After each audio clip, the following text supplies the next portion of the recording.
Vamos lá, então, retomando aqui. Então, estou aqui na audiência de instrução e julgamento, né? O juiz recebeu o inicial acusatório, cita o acusado para comparecer em audiência de instrução e julgamento e intima o MP para comparecer em audiência de instrução e julgamento. Numa interpretação analógica aqui, e no âmbito da análise dos dispositivos do artigo 394, parágrafo 4º do Código de Processo Penal, que diz que o Código de Processo é aplicável também em todos os procedimentos atinentes da Justiça de Primeira Instância, é que a doutrina diz que, nesse ato, quando o juiz manda citar, primeiro ele notificou, né, para a defesa prévia. Agora, quando o juiz manda citar, essa citação deveria vir também com uma nova defesa preliminar. Isso não ocorre na prática, hein? Não ocorre isso na prática. Nós temos uma defesa no processo, que é aquela defesa preliminar, defesa robusta, feita no início do processo, antes do juiz receber inicial acusatório. Recebeu, designa a audiência de instrução e julgamento, cita a parte para comparecer na audiência e intima o MP. Tá bom? Ótimo. Na audiência de instrução e julgamento, assentada da audiência de instrução e julgamento, diferente também, especial aqui o procedimento, hein? É especial e nós vamos fazer uma filtragem constitucional aqui nesse ponto. A filtragem da Constituição Federal, em nome do devido processo legal, em nome do princípio geral da inocência, em nome da ampla defesa. Nós vamos fazer essa filtragem. Olha como que é a redação do procedimento especial na audiência de instrução e julgamento. Iniciada a audiência de instrução e julgamento, o interrogatório do réu, interrogatório do acusado, é o primeiro ato. Como assim, professor? Tem que ser o último. Também concordo. A lei de drogas fez essa opção rigorosa de colocar o traficante de calça curta ali para falar primeiro que todo mundo. Foi uma opção, em 2006, de política criminal, isso, hein?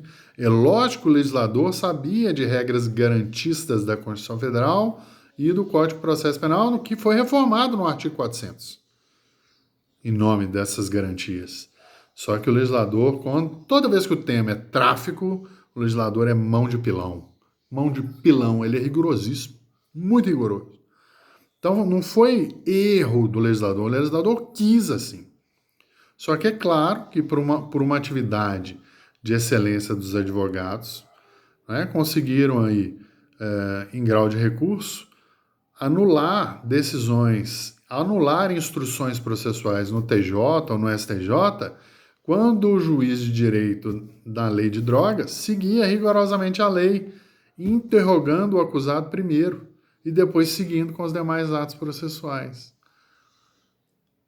Por que eu não consegui anular isso? Cerceamento de defesa, princípio geral da inocência, contraditória, ampla defesa, devido processo legal, tá? Então, o STJ anulou esses procedimentos em que o juiz era a ferro e fogo e seguia a lei rigorosamente. Pra vocês terem uma ideia, o doutor Fábio aqui na comarca, hoje, nem precisa de pedir para ele, ó, excelência, pela ordem, eu gostaria que meu cliente fosse ouvido ao final, em nome do devido processo legal, o princípio geral da inocência. Não precisa disso, não.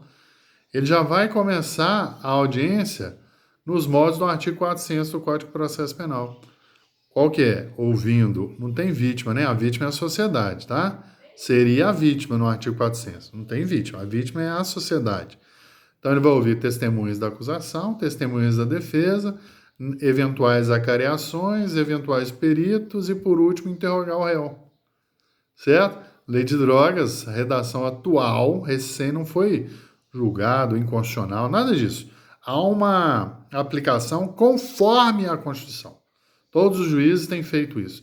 E quando vocês forem advogar e encontrarem um juiz que não o faça, com certeza vocês conseguem cavar uma nulidade, desde que arguída, a tempo e modo, ali no momento, para depois vocês repetirem isso no recurso de apelação e o tribunal anular, mandar voltar aquela audiência para que o acusado seja novamente interrogado ao final. Tá bom? Então, como é que é na lei de drogas? Interroga o réu primeiro, o acusado primeiro, depois que começa a ouvir testemunhos do MP, testemunhos da defesa e debates orais ali no final, tá? Então, eu já estou te dando como que é a lei de drogas. Interrogatório é o primeiro ato. Depois, o oitivo das testemunhas do MP, 5, né?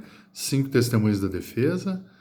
E, por último, os debates orais, tá? 20 minutos para o MP, 20 minutos para a defesa, prorrogados para os dois, na ordem de 10 minutos cada, tá bom? Então eu já retifico aqui a lei de drogas em nome de uma filtragem constitucional, em nome de uma filtragem do Código de Processo Penal já atualizado, com as reformas de 2008, que a lei de drogas, na audiência de instrução e julgamento, deve, o aplicador do direito, no caso o juiz, para evitar prejuízo, né? Pensa em você, se vocês fossem juízes, você vai evitar que aquele caso seu, aquele processo que você toma conta, bata lá no STJ, por exemplo, e volte depois de alguns anos para você repetir uma instrução de julgamento que você ouviu o interrogado primeiro, porque a lei determina que você tem que ouvir ele primeiro, a lei de drogas, entenderam? Então, os operadores de direito, no caso os juízes, não podem perder tempo com isso, né? Vamos fazer o seguinte, não vou nem esperar a defesa pedir, eu já vou começar com as testemunhas do MP. E o acusado vai ser ouvido só no final. Beleza. Mas é importante que eu traga para os senhores aqui na academia como que é o procedimento especial da lei de drogas. Rigoroso, por opção de política criminal. Depois a jurisprudência, a aplicação do direito, depois de 2006, quando a lei foi publicada, que acabou por corrigir isso, tá? Uma opção aqui da jurisprudência dos tribunais, tá? Notadamente do STJ. Beleza? Então, só para recapitular, nós temos também debates orais. Há previsão expressa na lei de drogas, debates orais de 20 minutos. Debater não é discutir, não, hein? Não é igual o júri, não, hein? O promotor faz as alegações finais, orais, em 20 minutos. Se precisar de mais 10, ele tem. E a defesa é a mesma coisa, 20 mais 10 se precisar, tá? Vamos ver aqui, alegações finais orais.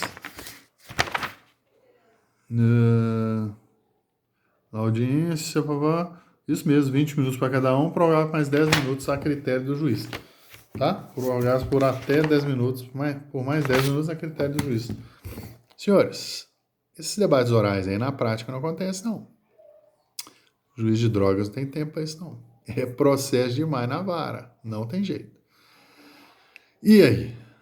A analogia ao Código de Processo Penal no procedimento ordinário, que dispõe expressamente que, se for necessário, os debates orais podem ser substituídos por memoriais escritos, apresentados sucessivamente, a iniciar pelo Ministério Público e findar pela defesa, tá? Memoriais escritos, tá? É possível na via analógica. Não tem previsão expressa de memoriais escritos na lei de drogas, hein? Só na via da analogia. Cuidado com a prova N1. Ok? Beleza? Sentença em 10 dias pelo magistrado e finalizamos o procedimento da lei de drogas. Senhores, quando vocês forem estudar a lei de drogas, fiquem muito atentos aos informativos de jurisprudência que tratam das tipificações legais a partir do artigo 33 da lei de drogas.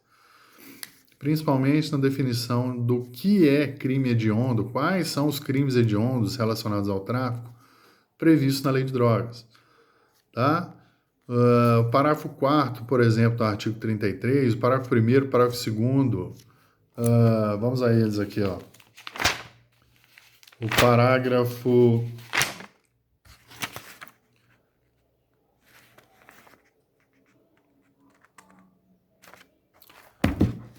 parágrafo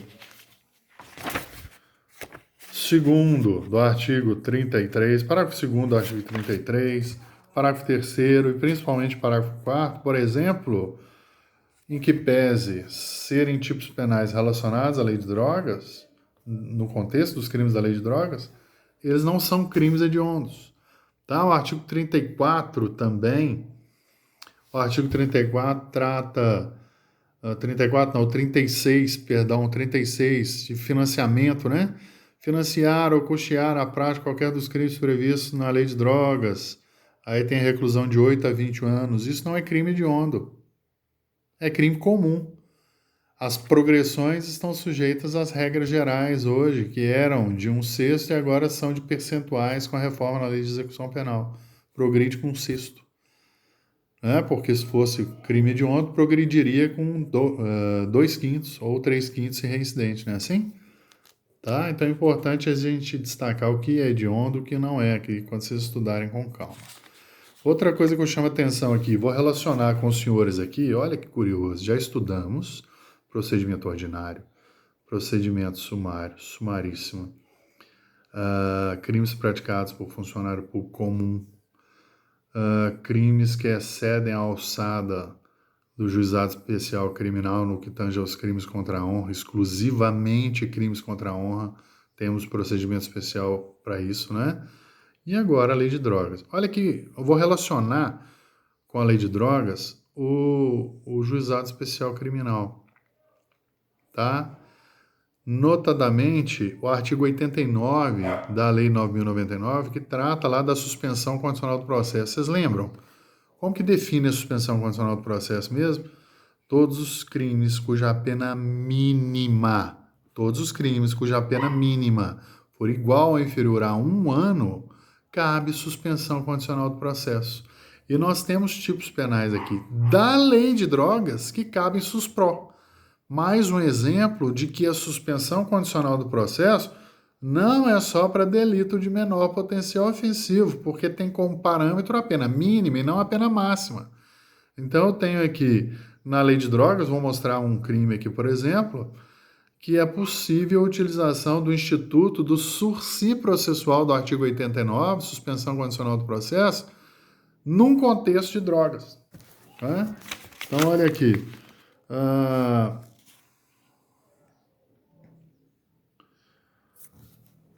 Artigo 39 da Lei de Drogas. Conduzir embarcação aeronave após o consumo de drogas, expondo a dano potencial à incolumidade de outrem.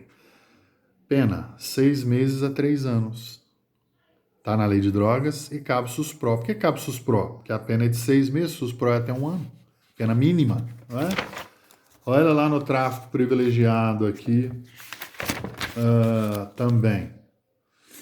Oferecer droga, ainda que eventualmente sem objetivo de lucro, à pessoa do seu relacionamento para juntos consumirem. É uma modalidade de tráfico privilegiado. Qual que é a pena? 6 meses a 1 ano. Cabe suspró. Tá bom? Ótimo. Induzir, instigar, auxiliar alguém ao uso indevido das drogas, detenção de 1 a 3 anos. 1 a 3 anos. Cabe suspró do GESP criminal? Cabe. Pena mínima é 1. Tá bom?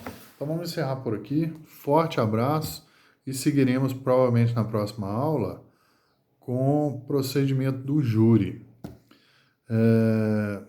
Para o 5º período, um recado aqui específico para o 5º B. Essa aula para o 5º B é a última aula, nossa. Eu não vou deixar isso mais para frente. Vamos ver como é que a gente vai fazer as revisões na semana que vem, tá? Eu vou fazer. Eu não sei se serão revisões nas 2 aulas ou não, porque a gente tem muito conteúdo para dar ainda. Tem que tratar das prisões, dos flagrantes, modalidade de prisões. Então a gente não tem tempo de estudar isso esse semestre. Então eu devo fazer uma revisãozinha com vocês para a prova, mas próximo procedimento especial nosso é júri e depois a gente parte para as prisões, tá bom? Abraço, tudo de bom.